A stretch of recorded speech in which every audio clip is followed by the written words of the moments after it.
Hey, what's going on, everybody? It's your boy Brandon, aka Clay, back with another video. Like, comment, subscribe, all those good things for the algorithm. I wanted to jump on real quick and share an insight that I had. And I was thinking about the bowling bumpers that we put up alongside the bowling alley when kids are playing. And what came to me was that we have to take the bowling bumpers off of our minds because it is its limitations that we erect. Ultimately, they're not there because they are there indefinitely. They are there because they are there in our mind. And there are points in our life initially when we were starting out where we needed them, because it's like it's a training wheel. You know, it teaches you how to ride until you can learn to support yourself. And so essentially we do need those bumpers up because they block the gutters. And so when you are learning the intricacies of how to play, it is there to help you and to boost you and to help you get into your groove until you don't need it anymore. But then once we get to a point, you shouldn't be 40, 30, 20 years old still having the bumpers up. Of course, you know, for kicks and giggles, or, you know, a kid's party or something like that. But essentially, by the time you are an adult, the bumper should be removed. And so, is there a chance that you can gut a ball? Yeah. But there's also the possibility that you can get a strike right down the middle. This is how it is with life. But you cannot allow the fear of what can happen on the negative end of the spectrum stop you from accentuating and focusing on the positive, or even trying. And so essentially we have to take the bumpers off of our mind and expand and increase and become uncomfortable with being become comfortable, with being uncomfortable, and continue to grow and to continue to expand. Will it be weird? Will it be uncomfortable? Will there be uncertainty? Yes, but that's just the uncertainty of life. The more we become accustomed to it, the more that order can begin to be formed out of chaos. Just like we see in Genesis 1. It said that the earth was dark, it was without form, and it was without void. But it was as he began to shape it and call forth what it is that he saw out of that formlessness, then that's when creation began to take place.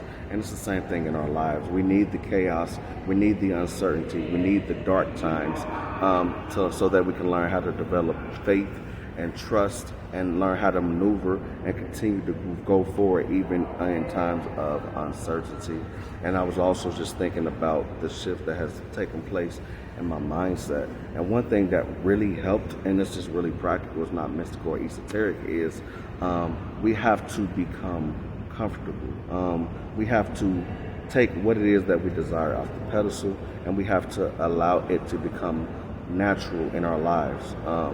Just the feeling around it, you know, whether it's a new relationship, whether it's income you desire, whether it's a business or a job, house, car, whatever it is that you put on the pedestal, as it is so far unattainable to you, it will continue to be that way because in your self-concept you have defined it as that.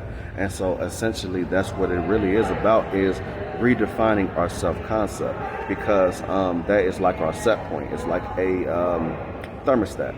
If your self-concept is at 70 degrees, anything beneath or above 70 degrees is out of the range for you. And so it's only going to initiate a mechanism to where it is designed to bring you back down to your set point. So anything in our lives that we have right now is a manifestation of the self-concept that we have about ourselves, whether the relationship, the financial income that we have, the place that we live, the relationship that we tolerate and are in, and everything about our lives, it is congruent with our self-concept.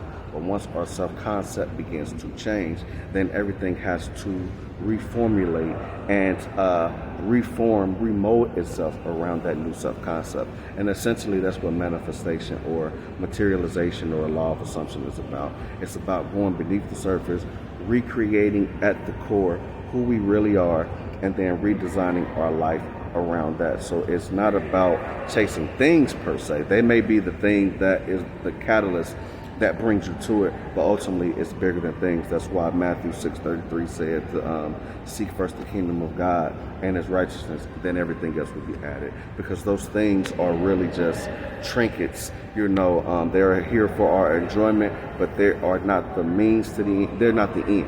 There's the means to the end. They're here for our enjoyment, to better our quality of life as well as others, but they're not everything. Essentially, it's really about us, our growth, and our expansion. And so I hope that helped. Those couple of nuggets and tidbits. Like, comment, subscribe, all that good stuff for the algorithm. Keep it coming. I take feedback, constructive criticism, requests, all that good stuff. Until next time, peace.